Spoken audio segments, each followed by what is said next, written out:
Iniulat ng isang source na nakiusap umano ang isang opisyal ng People's Liberation Army sa US government na huwag itong makialam tungkol sa pinaplano nitong pagbawi sa isla ng Taiwan at sa buong South China Sea. Sinabi ni Senior Colonel Wu Chan na hindi dapat makialam ang Estados Unidos sa mga ginagawang aksyon ng Chinese military sa Taiwan Strait o South China Sea dahil wala umano itong karapatan na diktahan sila, lalong-lalo na tungkol sa kanilang teritoryo. Ngunit sinabi naman ng ilang mga eksperto na pinapatunayan lang umano ng komunistang bansa na hindi sila handang kumprontahin ang Estados Unidos at ang naging pahayag ni Wu ay isa umanong pagpapakita ng kahinaan.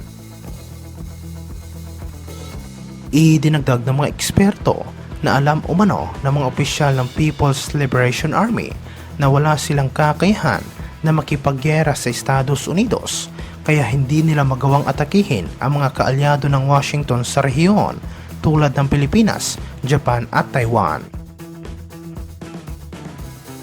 Ito ay matapos iniulat na bukod sa Estados Unidos at Japan, maaari umanong lumahok ang United Kingdom sa pinaplanong joint maritime exercises ng Philippine Coast Guard sa West Philippine Sea.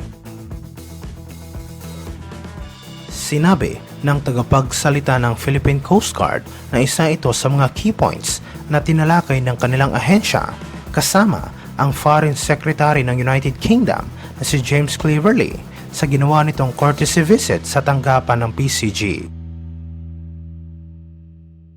Sinabi na si Secretary Cleverly ay nagpahayag ng malakas na interes na i-explore ang mga opportunities kasama ang Philippine Coast Guard tulad ng pagsasagawa ng mga joint exercises. Gayunpaman, sinabi na mga pag-uusap tungkol sa bagay na ito ay nasa paunang yugto pa lamang at wala pa silang maibibigay na detalye tungkol sa pagsasagawa ng mga posibleng joint exercises kasama ang United Kingdom.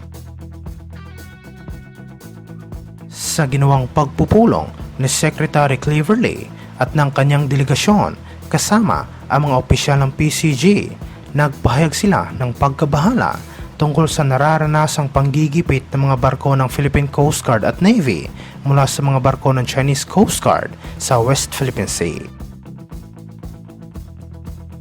Sumang-ayon din ang opisyal ng United Kingdom sa kahalagahan ng pagsunod sa maritime law at dapat ipakita ng mga bansa ang paggalang at panindigan ang United Nations Convention on the Law of the Sea o UNCLOS.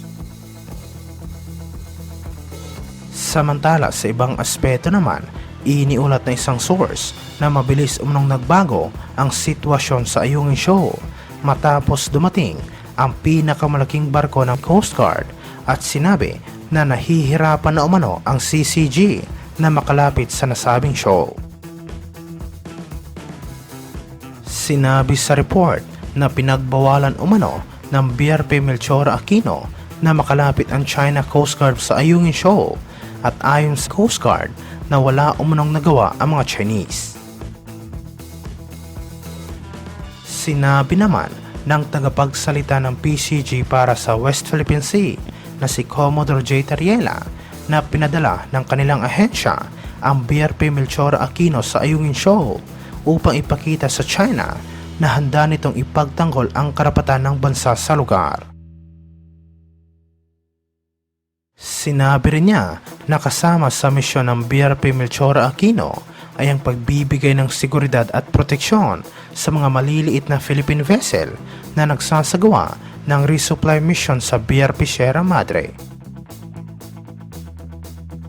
Iniulat ito matapos inaprubahan ni Pangulong Marcos at ng gobyerno ng Australia ang mga plano tungkol sa pagsasagawa ng magkasanib na pagpapatrolya sa South China Sea at West Philippine Sea. Sinabi ni Armed Forces of the Philippines Chief General Romeo Browner Jr. sa isang panayam sa media na kasalukuyan nilang kinokumpleto ang ilang mga detalye, ngunit anya, aprobado na ito ng presidente at ng Australian leadership. Sinabi ni Proner ng layunin ng pagsasagawa ng joint patrol ay upang matiyak na mapanatili ang isang free at open na Indo-Pacific, lalo na ang pagkakaroon at paggalang sa rules-based na international order sa rehiyon.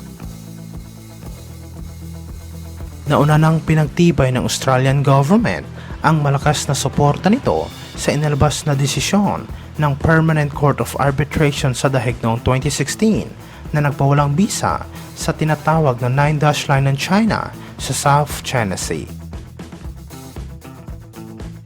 Sa isang joint statement, nangako si Australian Defence Minister Richard Marles at Defence Secretary Gilbert Chodoro na magsasagawa ang dalawang bansa ng joint patrol at nangangahulugan lang ito ng Australia ay makikisali sa US at Japan sa pakikipagtulungan sa AFP. Sinabi ng dalawang defense minister na napagkasunduan ng dalawang bansa ang kahalagahan ng pag-ooperate sa karagatan ng ligtas at profesional habang iginagalang at sinusunod ang international na batas, partikular na ang United Nations Convention on the Law of the Sea.